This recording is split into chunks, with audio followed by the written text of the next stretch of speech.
How to activate Destiny Mastercard online. Start off by opening up a preferred web browser. Go to the search box and type in destinycard.com and press enter on your keyboard. Once you end up in the official site of Destiny, click on the My Account button at the top right. You'll need to log into your account in order to activate your Mastercard. Enter your username followed by the password and then click on the login button in order to log in and access your Destiny account. If you don't have an account yet, click on the register your account button and follow the prompt. If you don't remember your credentials during logging in, get help by clicking on forgot your username or password. Once you have the credentials correct and log into your account, go ahead and click on the Mastercard Activate button and enter the new card information in the text box to activate your Destiny Mastercard account. That is how it can be done.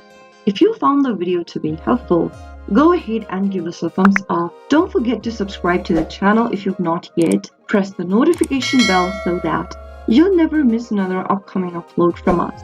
I'll see you again with another tutorial video. Thanks for watching.